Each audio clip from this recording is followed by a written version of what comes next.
तो कल अभी हम लोग थोड़ा सा जो चर्चा कर रहे थे, नामकरण की समस्या तो हम लोगों ने सुलझाया था और अंत में इस बात पे सहमति बनी थी कि आदिकाल को उपयुक्त नाम मान लिया जाए। अब हिंदी साहित्य में बहुत सारी गुत्थियां हैं। पहली बात यह है कि एक समस्या मानकीकरण की आती है, स्टैंडर्डाइजेशन की आती है हिंदी साहित्य में समस्या कि मानक हिंदी किसे माना जाए। बहुतेरे ऐसे शब्द हैं जिन्हें हमने हिंदी में तो समाहित तो कर लिया है, लेकिन मौलिक रूप से वो हिंदी नहीं है। कुछ फारसी से लिए गए हैं, कुछ उर्दू से लिए गए हैं, कुछ अंग्रेजी से लिए गए हैं। जैसे जैसे हमको शब्द मिलते गए उनको हम लेते गए, और हिंदी भाषा में आपसे मैं बता दूं कि 10,000 के करीब शब्द जो हैं विदेशी भाषा के हैं जिनको हिंदी ने अडॉप्ट कर लिया, हिंदी ने स्वीकार कर लिया। आज अगर व्यक्ति जब कहता है कि ये कर्नल है तो आपको लगता है कि ये कर्नल शब्द हिंदी नहीं है, लगता है कि हिंदी है, जबकि कोलोनेल से बना दिया कर्नल। अंग्रेजी का शब्द है कोलोनेल, उसे हमने जबरदस्ती हिंदी का एक शब्द बना लिया कर्नल। रिक्रूट अंग्रेजी का शब्द है, हमने बना लिया रंगरूट, है ना। तो बहुत सारे ऐसे शब्द हैं, कुछ तो देशज शब्द हैं। चलिए देशज शब्द तो हैं, कम से कम समझ में आता है कि अपने देश की उपज हैं। विदेशी शब्दों को जिस ढंग से अडॉप्ट किया गया और जिस खुले हृदय से अडॉप्ट किया गया है हिंदी में, उससे हिंदी के मानकीकरण में एक बाधा आती है। क्यों? क्योंकि मौलिक शब्दों पर हमारे नियम आरोपित हो जाते हैं, लेकिन जो बाह्य शब्द हैं उन पर अगर आप कोई नियम लगाना चाहें, संधि विच्छेद करना चाहें या कुछ करना चाहें तो वहाँ एक समस्या आ जाएगी। तो मानकीकरण की समस्या भी हिंदी साहित्य की एक बड़ी समस्या है। कैसे इसको स्टैंडर्डाइज किया जाए। भिन्न भिन्न कालों में आप देख रहे हैं हिंदी क्रमशः बदलती गई है। आप देख रहे हैं जिस प्रकार गंगा चलती है हिमालय से, तो हरिद्वार तक आपको बिल्कुल शुद्ध पानी मिलेगा, हरिद्वार तक बिल्कुल शुद्ध जल मिलता है, लगता है कि यही गंगा जल है, वो प्रामाणिक गंगा जल है। लेकिन हरिद्वार के बाद जैसे जैसे गंगा मैदानी भाग में आती हैं और फिर इंडस्ट्रियल शहरों से उनकी मुलाकात होती है, कानपुर, इलाहाबाद, पटना, दिल्ली आगरा सारी, वो उधर तो यमुना बहती हैं, तो जैसे जैसे कानपुर, इलाहाबाद, बनारस से होकर गुजरती हैं पूरी तरह से प्रदूषित होती जाती हैं, और बंगाल की खाड़ी जाते जाते तो पूछिए मत, हालत ही खराब हो जाती है उनकी। तो उसी तरह से आप देखें कि शुरू में जिस तरह से हमारी हिंदी आई है, खड़ी बोली आई है, तो उसमें एक था परिनिष्ठित हिंदी थी। वो शुरुआत का जो उसका दौर रहा, हमारे लेखकों ने भी और हमारे जो साहित्यकार थे उन लोगों ने भी कोशिश ये किया, जैसे महावीर प्रसाद द्विवेदी वगैरह आए, तो इनका ध्यान इस बात पे था कि एक हिंदी के शुद्ध रूप का प्रयोग किया जाए, अच्छी हिंदी का प्रयोग किया जाए। लेकिन उसके बाद आप देखें कि क्रमशः जो है जिन लोगों ने चाहा उस तरह से शब्द गढ़ते गए, शब्द बनते गए। जब आप निराला की राम शक्ति पूजा पढ़ते हैं तो उसमें एक शब्द आता है नैशांधकार, एक शब्द आता है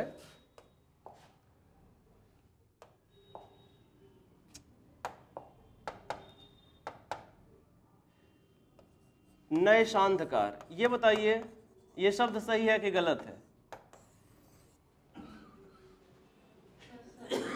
सही है, मिल जाएगा आपको डिक्शनरी में, डिक्शनरी में मिल जाएगा, ठीक इसी रूप में ये शब्द मिल जाएगा।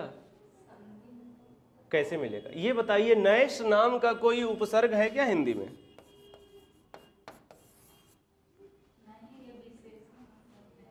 हिंदी में नैश नाम का कोई उपसर्ग है? नहीं है। और नैश का कुछ अर्थ निकलता है, आपको पता है नैश का कुछ अर्थ होता है क्या? कोई अर्थ नहीं होता। अंधकार शब्द तो ठीक है, गहन अंधकार कहा जाए वो भी ठीक है कि अंधकार घना है, विकट अंधकार चलेगा। लेकिन निराला जी को देखिए, इन्होंने एक नया शब्द ही गढ़ दिया, नैशांधकार। क्या गढ़ दिया? नैशांधकार। वर्णन किस समय का है? संध्या काल का समय है, अभी अभी राम और रावण के बीच में आज का युद्ध समाप्त हुआ है। पर्वत के एक पार राम की सेना अपने शिविर में आई है और उस पार रावण की सेना अपने शिविर में आई है। रामचंद्र जी काफी निराश हैं, आज पराजित होकर लौटे हैं, प्रतिदिन पराजित हो रहे हैं। उनको इस बात पे शक हो रहा है। निराला कहते हैं कि अन्याय जिधर है उधर शक्ति, क्या हो गया है? रावण अन्यायी है फिर भी उसके पास शक्ति कहां से आ गई है? अन्याय जिधर है उधर शक्ति। राम बड़े निराश हैं कि हो क्या रहा है। तो एक तो संध्या का समय है, शिविर में देख रहे हैं उदासी फैली हुई है, कोई सैनिक घायल है, कोई रो रहा है, कोई बिलख रहा है। राम बड़े ही गंभीर मुद्रा में हैं। तो एक तरफ तो धीरे धीरे शाम आ रही है, देखें उस चित्र को देखें, समझें। एक तरफ संध्या हो रही है, शाम हो रही है, धीरे धीरे अंधकार धरती पर आ रहा है। निराला अंधकार का बड़ा अच्छा वर्णन करते हैं। उतर रही धीरे धीरे संध्या सुंदरी परी सी, कहते हैं ना कि आसमान से उतर रही संध्या सुंदरी परी सी, धीरे धीरे धीरे। तो वैसे ही संध्या हो रही है धीरे धीरे। अब क्या है कि एक तरफ तो राम के मन का अंधकार है, मन में अंधकार है, निराशा है, अंदर का अंधकार है, निराश है राम, और बाहर का अंधकार भी धीरे धीरे छाने लगा है। तो कुल मिलाकर के जो अंधकार है उसकी जो जटिलता है, गहनता है, वो काफी बढ़ गई है। अंधकार की गहनता काफी बढ़ गई है। अब उस गहन अंधकार को प्रकट करने के लिए निराला ने एक नया शब्द ही बना दिया, नैशा अंधकार। अंधकार से काम चल सकता था, लेकिन निराला ने सोचा कि यार यहाँ का अंधकार जो है काफी घना है, अंदर भी अंधेरा बाहर भी अंधेरा। तो एक नया शब्द गढ़ दिया, नैशा अंधकार। लेकिन व्याकरण की दृष्टि से पूरी तरह से गलत शब्द है, शुद्ध शब्द नहीं है। तो ऐसे ही मैं कहना चाहता हूं कि तमाम साहित्यकारों ने प्रयोग किए हैं। और आधुनिक काल में जब आप आकर पढ़ते हैं, जब मैं साठोत्तरी की मैं बात कर रहा हूं, उसके बाद जो कुछ रचनाएं हिंदी साहित्य में लिखी जा रही हैं, तो आजकल तो हिंदी के साथ इतना खिलवाड़ हो रहा है कि जिसका मतलब जिसकी कोई सीमा ही नहीं है। जो नए लेखककार हैं हिंदी को, जिस तरह से फिल्म इंडस्ट्री में आप देखते हैं ना, उनका कोई स्टैंडर्ड नहीं है, जो मन किया वो कह दिए, लिख दिए।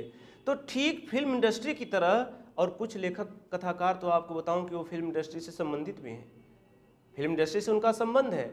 तो ठीक उसी तरह से मतलब बिना ये ख्याल किए कि इस शब्द की क्या गरिमा है, इस भाव की क्या गरिमा है, जैसे तैसे प्रयोग हो रहा है। एकदम जैसे समझ लीजिए कि हिंदी के साथ खिलवाड़ हो रहा है। तो आज हमारी ज़रूरत सबसे इस बात की है कि हिंदी का मानकीकरण नए ढंग से हो, और जो भी मानकों से हटता है उसको सजा दी जाए।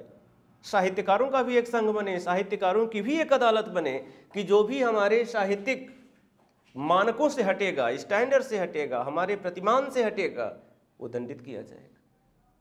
अगर हम कानून से इतर कोई काम करते हैं तो दंड मिलता है ना। साहित्य की भी एक गरिमा होनी चाहिए, एक सीमा रेखा होनी चाहिए, एक लक्ष्मण रेखा होनी चाहिए, उससे हमें पार नहीं करना चाहिए, तभी साहित्य का कल्याण किया जा सकता है। तो कुछ कोड्स की ज़रूरत है। यहाँ भी जिसका मन करता है वैसे लिख देता है, कुछ भी उठाया लिख दिया, ऐसे कैसे होता है भाई। शब्द का सही प्रयोग करें, गलत शब्द का प्रयोग करने से क्या है, एक विभ्रांति आती है, जो नए लोग पढ़ते हैं उनके ऊपर गलत प्रभाव पड़ता है। तो हिंदी के मानक को, हिंदी के स्वरूप को, हिंदी के अस्तित्व को अगर बचाना है और इसे सुदृढ़ बनाना है तो इस दिशा में हमें काम करना होगा, है ना। हिंदी है हम वतन है, हिंदोस्तां हमारा। और सरकार को भी चाहिए कि भाई मानकीकरण के लिए कुछ बजट वगैरह प्रोवाइड कराए, एक संघ संगठन बने जिसमें विद्वान लोग हों और उस पर कुछ काम हो। जैसे कि अंग्रेजी साहित्य में आप देखें, वहाँ पे एक इंग्लिश सोसाइटी है, आज भी काम करती है इंग्लिश सोसाइटी इंग्लैंड में। मैं आपसे बताऊं कि इंग्लिश सोसाइटी आज भी काम करती है इंग्लैंड में, और हर शब्द पे ध्यान रखती है। वो कौन सी रचना हो रही है, उसमें क्या क्या परिवर्तन हो रहे हैं, क्या क्या परिमार्जन हो रहे हैं, एक एक चीज़ पर इंग्लिश सोसाइटी नज़र रखती है। वहाँ उसे बजट प्रोवाइड किया जाता है इंग्लिश सोसाइटी को। ऐसा नहीं है कि निःशुल्क वो लोग काम करते हैं। जॉर्ज बर्नार्ड शॉ ने अपने जीवन की आधी कमाई दान कर दिया था इंग्लिश सोसाइटी को, कहा ले जाओ, तुम लोग बड़ा मेहनत करते हो, बड़ा काम कर रहे हो, तुम लोग भाषा के परिमार्जन के लिए काम कर रहे हो, मैं तुम्हें अपनी आधी कमाई जीवन भर की दान करता हूँ। भारत में तो ऐसी अब तक कोई संस्था ही नहीं है, दान करने की तो बात छोड़ दीजिए। तो हिंदी साहित्य के विकास के लिए भी एक ऐसी संस्था का गठन आवश्यक है, क्योंकि हिंदी से हमारा लगाव है, हम सबका लगाव है, हमारी राजभाषा है और अभी राष्ट्रभाषा बनने के क्रम में है, प्रक्रम में है, रास्ते में है। तो हम सब मिलकर इसे राष्ट्रभाषा बनाएं। और आइए कुछ प्रश्नों पे हम लोग विचार करें, ठीक है।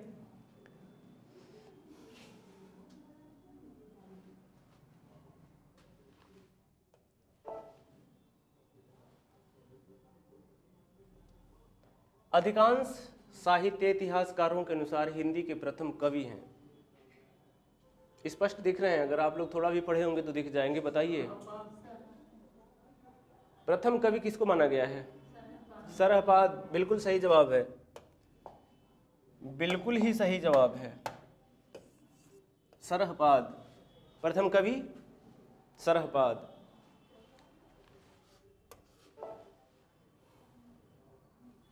प्रश्न संख्या 2, हिंदी साहित्य के संदर्भ में गारसा दत्तासी का किस रूप में उल्लेख किया जाता है? गारसा दत्तासी ने क्या काम किया है? इतिहास लेखन किया है, हिंदी साहित्य का इतिहास लिखा है। तो किस रूप में ये पहचाने जाएंगे? काव्यकार, निबंधकार, समालोचक या इतिहासकार? इतिहासकार। बिल्कुल सीधा सीधा जवाब है, इतिहासकार रहे गारसा दत्तासी, है ना? तो ये हो गए इतिहासकार। कोई शक? सही है, क्लियर है। आगे बढ़ें फिर। इतिहासकार रहे। हिंदी साहित्य के इतिहास लेखन की परंपरा का सूत्रपात किसने किया? देखें, हिंदी साहित्य के इतिहास लेखन की परंपरा का सूत्रपात किसने किया? George Grierson, Garcin de Tassy. बताएं आप लोग तो थोड़ा ये प्रश्न हालांकि लग रहा है रिपीटेड। तासी है, बिल्कुल, इसमें कोई संदेह नहीं हो सकता, कोई बहस नहीं हो सकती, एकदम क्लियर कट आंसर है, गारसा दत्तासी। हिंदी साहित्य के इतिहास लेखन का किसने कार्य प्रारंभ किया? गारसा दत्तासी ने। फ्रेंचमैन की रचना है। और अगर यही प्रश्न पूछ दिया जाए कि हिंदी में किसने सबसे पहले हिंदी साहित्य का इतिहास लिखा, तो शिव सिंह सेंगर हो जाएंगे। ये तो अंग्रेजी फ्रेंच में लिखे हैं, ध्यान दें। सबसे पहले हिंदी साहित्य का इतिहास लेकर इन्होंने शुरू किया, लेकिन किस भाषा में लिखा? फ्रेंच में लिखा। अगर ये प्रश्न बनाया जाए कि हिंदी में किसने ऐसा काम करना शुरू किया, तो जवाब क्या होगा? शिव सिंह सेंगर। ये प्रश्न भी ध्यान रखें आप लोग।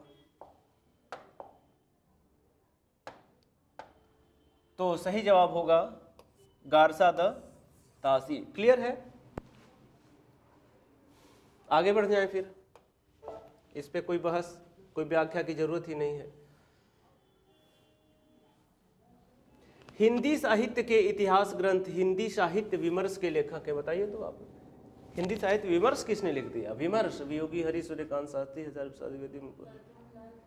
बिल्कुल सही जवाब है, बिल्कुल सही जवाब है। हिंदी साहित्य विमर्श किसने लिखा है? पदुमलाल पुन्नालाल बख्शी ने। यह है पदुमलाल पुन्नालाल बख्शी ने लिखा है। क्या लिखा है? हिंदी साहित्य विमर्श। स्पष्ट है?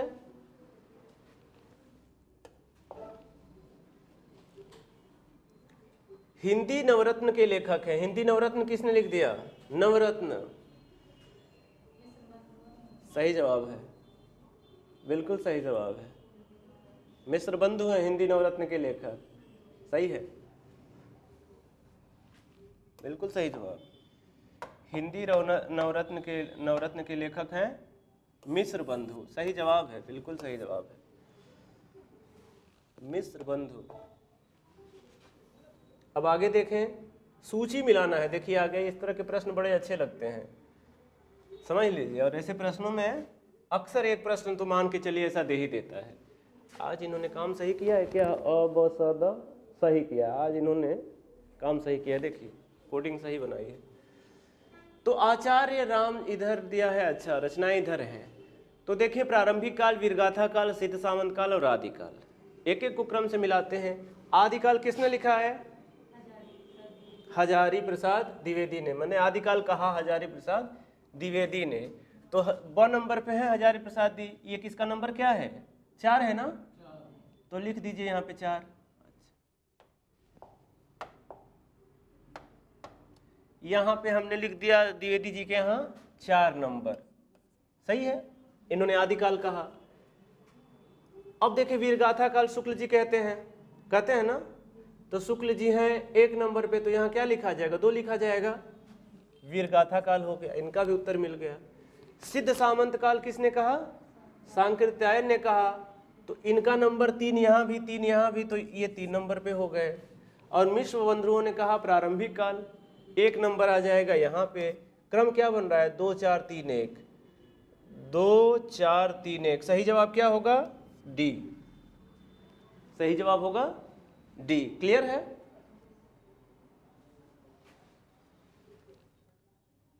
सही है ना? बताइए अगर कुछ शक शुबहा हो तो। धीरे धीरे।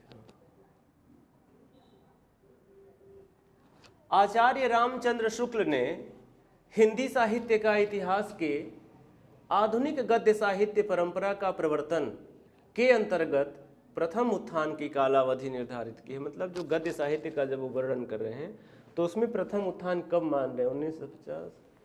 बताइए तो जरा आप लोग। देखिए विक्रमी संवत है, ध्यान दीजिए उस पर थोड़ा सा। विक्रमी संवत है तो नियरेस्ट विकल्प 1900। इसमें 1800 तो कहीं है नहीं। देखिए नहीं नहीं, इसमें जो इसका दूसरा विकल्प है ना, हाँ हाँ, ये जो इसका दूसरा विकल्प है ये है, इनको क्या होगा?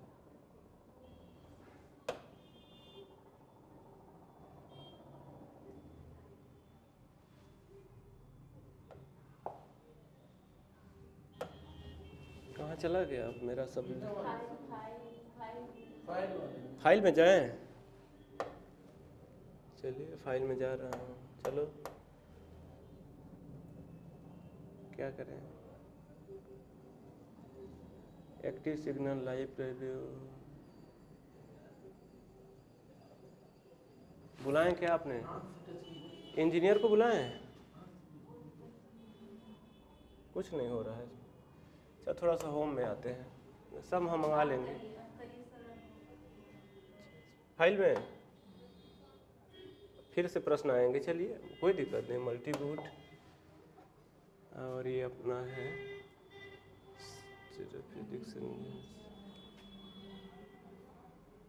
आज कई तारीख है? 14 15 है ना आज? ये है, आ तो गया। सीधे प्रश्न आके देखें तो इसमें जो 1925 से 50 विक्रमी संवत है, ये सही उत्तर माना गया है। 1925 से 1950 विक्रमी संवत, ठीक है। इसको माना गया है जिसे शुक्ल जी ने कहा कि ये गद्य साहित्य परंपरा का जो परिवर्तन हुआ उसके प्रथम उत्थान की कालावधि है 1925 से 1950 विक्रमी संवत। ध्यान दें, विक्रमी में दिया गया है, ईस्वी में नहीं दिया गया है। इसको याद रखा करें आप लोग, ईयर याद रखना बहुत ही जरूरी हो जाता है। साहित्य का इतिहास दर्शन आ गया, नलिन विलोचन शर्मा। पहले दिन बताया था मैंने इसको कि साहित्य का इतिहास दर्शन किसने लिखा है? नलिन विलोचन शर्मा। बिल्कुल सही जवाब, ठीक है, नलिन जी हैं। और फिर नवा प्रश्न भी आ गया, नलिन के बाद नवा। रीतिकाल का समय था, बताइए बताइए। विक्रमी संवत है, केयर करिएगा, विक्रमी संवत है।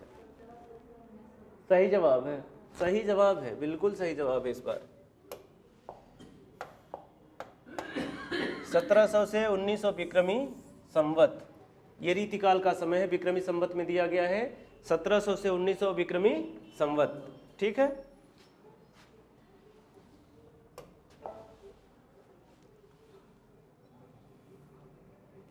हिंदी के प्रारंभिक काल को वीरगाथा, ये तो प्रश्न रिपीटेड है, वीरगाथा काल किसने कहा? शुक्ल जी ने कहा है। प्रश्न रिपीट हो रहे हैं। शुक्ल जी ने कहा है वीरगाथा काल। चलिए बार बार आ रहा है, दिमाग में बैठ जाएगा, कोई दिक्कत नहीं होगी, अच्छा है।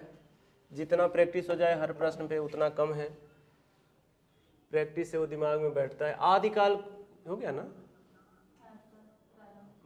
प्रारंभिक काल आ गया। अच्छा, प्रारंभिक काल है, किसने कहा? मिस्र बंधुओं ने कहा है प्रारंभिक काल। प्रारंभिक काल कहा है मिस्र बंधुओं ने। नाम याद है तीनों के? गणेश, श्याम और सुखदेव। गणेश, श्याम, सुखदेव, ये मिस्र बंधुओं ने कहा प्रारंभिक काल। किसको कहा? आदिकाल को कहा प्रारंभिक काल।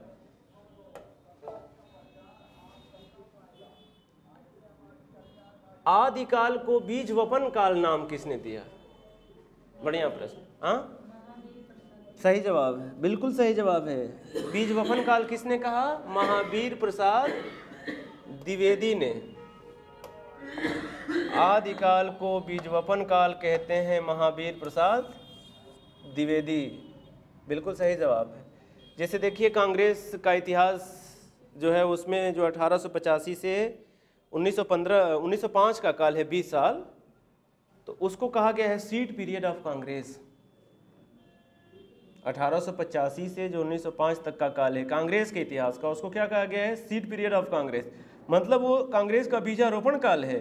वैसे ही महावीर प्रसाद द्विवेदी ने आदिकाल को क्या कहा? बीज वपन काल कहा, सीड पीरियड ऑफ हिंदी साहित्य कहा, है ना? सीड पीरियड कहा, बीज वपन काल कहा, जिस समझे से ठीक है, क्लियर है? आगे बढ़ जाते हैं फिर।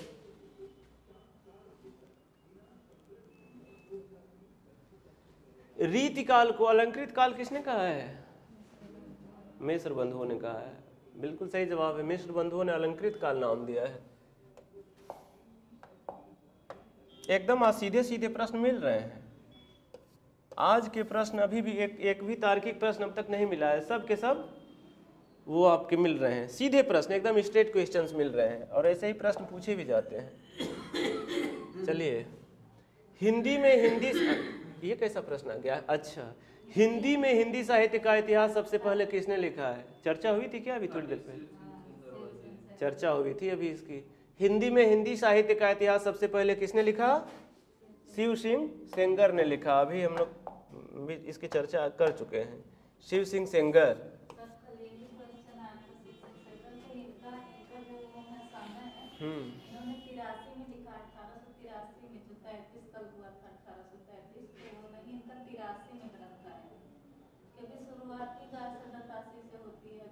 वो तो बात सही है, वो देखिए आपका तर्क मुझे सही लगा। जाहिर सी बात है, जो भी काम करेगा तासी के बाद काम करेगा ना,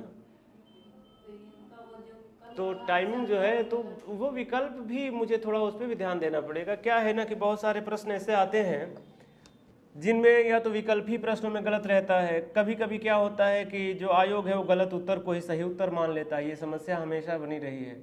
सही चीज़ आप दिमाग में रखें, मेरा उद्देश्य है कि आप सही चीज़ को दिमाग में रखें, लेकिन ये आयोग का लफड़ा हमेशा बना रहेगा। हमारा जो भी हमारे प्रदेश का आयोग है, नाम नहीं लूँगा, नाम लेना थोड़ा सा, क्योंकि ये ऑनलाइन चल रहा है ना, तो ऑनलाइन चल रहा है, तो ऑनलाइन कुछ भी कहना आसान नहीं होता, बहुत कठिन हो जाता है। तो इसलिए मैं किसी आयोग का नाम नहीं लेना चाहूँगा। लेकिन जो हमारे प्रदेश के आयोग हैं सही दिशा में नहीं चल रहे, हमेशा विवाद बना रहता है। अभी भी हाई कोर्ट में सुनवाई चल रही है। हर परीक्षा में कुछ न कुछ प्रश्न गलत कर देने, विकल्प गलत कर देना, तो ये विवाद बना रहता है। लेकिन सही चीज़ है, आप लोग ऑथेंटिक किताबों से पढ़ते रहें, ऑथेंटिक आंसर को अपने दिमाग में बनाए रखें, ये ज़रूरी है। वो तर्क तो मुझे पता है, और मान लीजिए हम लोग भी उस चीज़ को पढ़े हैं, आपने कल उसे याद भी दिलाया कि भाई जो भी काम करेगा तासी के बाद ही काम करेगा, तो टाइमिंग तासी के बाद आएगी, वो पहले कैसे आ रहा है। लेकिन मैं क्या करूँ, उसको सही उत्तर माना था, उसके ढंग से विकल्प भी बनाया था, मैंने कहा चलिए इसको ले लेते हैं। वही सही उत्तर माना गया है, प्रमाण के साथ मैं दिखा दूंगा कि वो सही उत्तर माना गया है, इसलिए उसको मैंने लिया, अन्यथा मुझे क्या ज़रूरत है उसकी। तो अब आयोगों को क्या कहा जाए? खैर,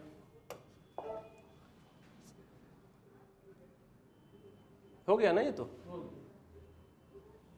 निम्नलिखित रचनाओं को उनके रचनाकारों के साथ सुमेलित कीजिए। चलिए प्रयास करते हैं। हिंदी साहित्य की भूमिका हजारी प्रसाद द्विवेदी जी कहाँ हैं? 2 नंबर पे है, नोट कर लीजिए।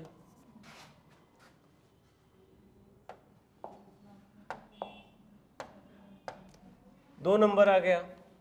हिंदी साहित्य का आलोचनात्मक इतिहास किसने लिखा? डॉक्टर राम कुमार हैं इसमें, 4 नंबर पे हैं।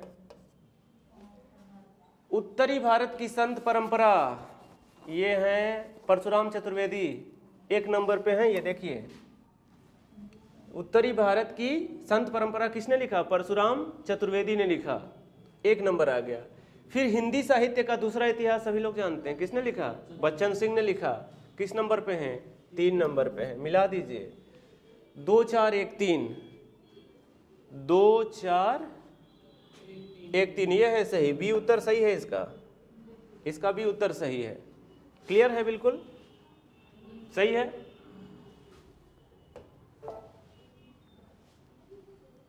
अब आ जाइए 16वां प्रश्न। हिंदी साहित्य के इतिहास लेखकों का काल क्रमानुसार सही क्रम क्या है? अब देखिए कालक्रम आ गया, जो इतिहास लिखा है हिंदी साहित्य का इन लोगों ने, उनका कालक्रम आ गया। कालक्रम के अनुसार इनका वर्णन करना है, कब किसका काल रहा है। तो पहला विकल्प में हजारी प्रसाद, अच्छा ये पहला तो ऐसे ही गलत है। दूसरा रामचंद्र शुक्ल, दूसरा भी गलत है। तीसरा है रामचंद्र शुक्ल मिश्र बंधु, गलत।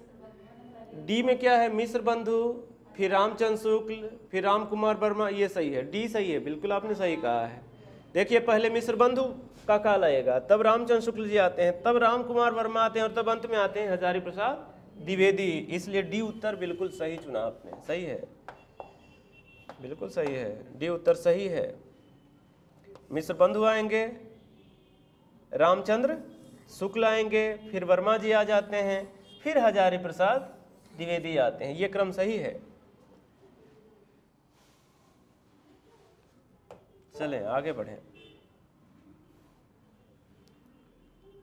पुरानी हिंदी नामकरण किसने किया? आ गया हजारी प्रसाद राम ने, गुलेरी जी। सही जवाब, बिल्कुल सही जवाब है, इस पे सोचना भी नहीं है मुझे, एकदम चंद्रधर शर्मा गुलेरी हैं।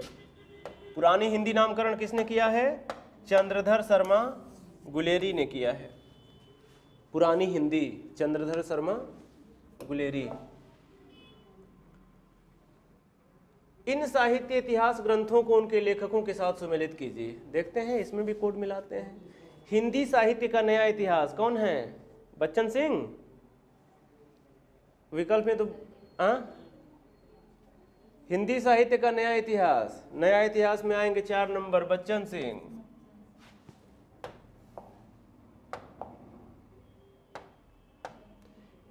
ठीक है, हिंदी साहित्य का नया इतिहास बच्चन सिंह 4 नंबर। इसको हटाना पड़ेगा, पूरा सिस्टम बना हुआ है ना इसका, इसको टेक्नोलॉजी कहते हैं। तो हिंदी साहित्य का इतिहास 4 नंबर बच्चन सिंह। अब देखें हिंदी साहित्य का वैज्ञानिक इतिहास गणपति चंद्र गुप्त कै नंबर पे हैं? 2 नंबर पे हैं। हिंदी साहित्य का आलोचनात्मक इतिहास डॉक्टर राम कुमार वर्मा कै नंबर पे हैं? 1 नंबर पे हैं। हिंदी साहित्य और संवेदना का विकास रामस्वरूप चतुर्वेदी कै नंबर पे हैं? 3 नंबर पे हैं। मिला दीजिए, 4 2 1 3 कहाँ पे है?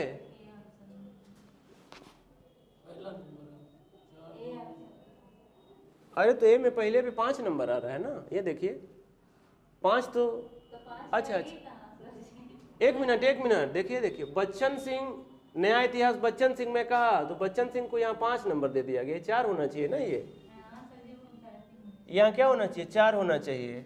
तो यहाँ पे क्या हो जाएगा? 4 हो जाएगा ना। तो अब देखिए 4 2 1 3, 4 2 1 3, ए विकल्प सही है। ऐसे लोग कोडिंग करने लगे तब तो हालत खराब हो जाएगी मिलाने में। मिसप्रिंट हुआ है।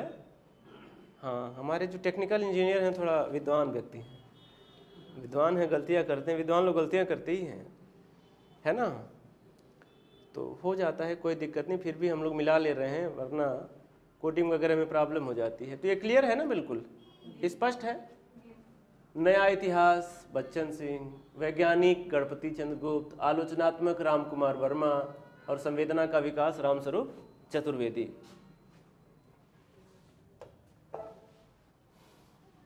चलें, आचार्य शुक्ल के अनुसार हिंदी साहित्य का आविर्भाव कब से माना जा सकता है? ये बढ़िया प्रश्न आ गया। देखें, अच्छा प्रश्न आया है पहली बार आज के हमारे प्रोजेक्ट में कि आचार्य शुक्ल के अनुसार हिंदी साहित्य का आविर्भाव कब से माना जा सकता है? प्राकृत से, संस्कृत से, प्राकृत की अंतिम अपभ्रंश अवस्था से या पाली से? बिल्कुल सही जवाब, बिल्कुल ही सही जवाब, कोई शक नहीं हो सकता इसमें। प्राकृत की अंतिम अपभ्रंश अवस्था से, ये सही जवाब है। शुक्ल जी ने माना है हिंदी साहित्य का इतिहास का प्रारंभ प्राकृत की अंतिम अपभ्रंश अवस्था से, वहीं से हिंदी साहित्य का जन्म होता है। और बिल्कुल सही, मैं भी सहमत हूँ शुक्ल जी से यहाँ पे। बिल्कुल सही माना उन्होंने, यहीं से वास्तविक हिंदी हमारी आती है सामने। 19 नंबर। और आज का जो हमारा प्रोजेक्ट का आखिरी प्रश्न है, मेरे ख्याल से 20 ही आज इन्होंने रखा है, तो 20वां को देखते हैं कि इनमें से काशी नागरी प्रचारिणी सभा के संस्थापकों में कौन नहीं है? बताइए कौन नहीं थे इसके संस्थापना में? शुक्ल जी नहीं थे संस्थापक में। देखिए काशी नागरी प्रचारिणी सभा का जो स्थापना हुई तो उसमें श्याम सुंदर दास तो थे, ठाकुर शिव कुमार सिंह भी थे, राम नारायण मिश्र भी थे, लेकिन शुक्ल जी उसमें नहीं थे। संस्थापकों में रामचंद्र शुक्ल जी नहीं थे, इसलिए हमारा सही जवाब क्या होगा? रामचंद्र शुक्ल, डी रामचंद्र शुक्ल। ये नागरी प्रचारिणी सभा के संस्थापकों में शामिल नहीं थे शुक्ल जी। क्लियर है? अब तो आगे बढ़ेंगे नहीं है, मुझे पता है नहीं बढ़ेंगे, देख लेते हैं, कोशिश करते हैं। नहीं, खत्म। चलिए क्या किया जाए, आज 20 प्रश्न ही कर पाए। संत वो काम कर रहे थे लेकिन महाराज लोग आ गए जो काम करा रहे थे, तो हमारे इंजीनियर साहब व्यस्त हो गए। कोई दिक्कत नहीं, संतों का काम करना भी जरूरी है, तो वो काम वो करने लगे। ठीक है, 20 प्रश्न अच्छे हैं। कल 30 किया जाएगा, कल कोशिश करेंगे 5 और क्वेश्चन बढ़वा दें, 35 करा दें, चलता रहेगा। तो ठीक है, अगर कोई प्रश्न हो, कोई संशय हो, कोई विचार हो तो आप लोग पूछें, उस पर चर्चा कर लें।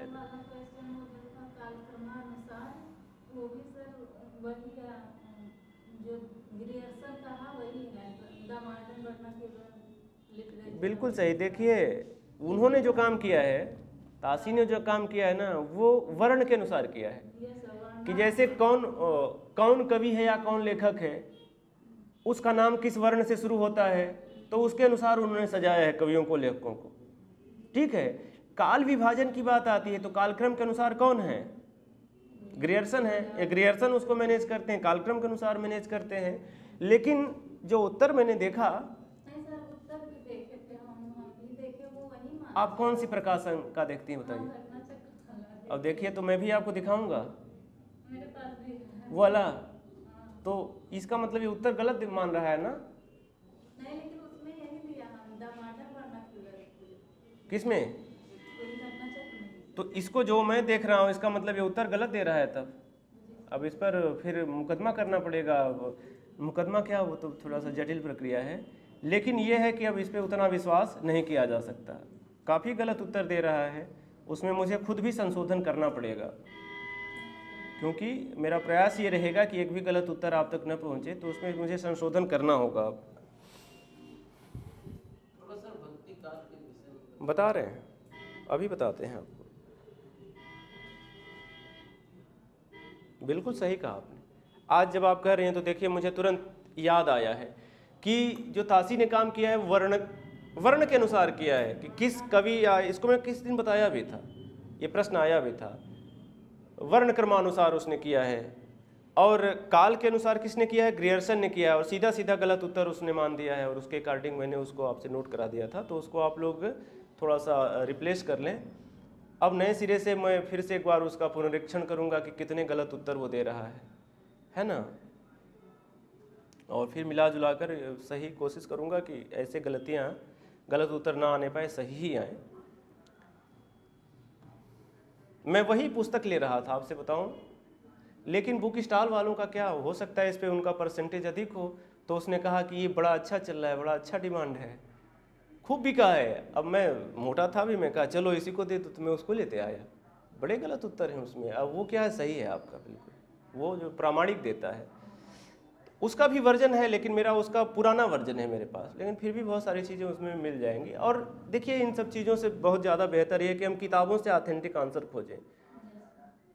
हमें जो भी ऑथेंटिक आंसर खोजना है हम किताबों से खोजें, और सबसे ऑथेंटिक अगर कोई बुक है तो डॉक्टर नगेंद्र की है हिंदी साहित्य का इतिहास, हम उस पर भरोसा करें, वो ज़्यादा बेहतर होगा। ठीक है।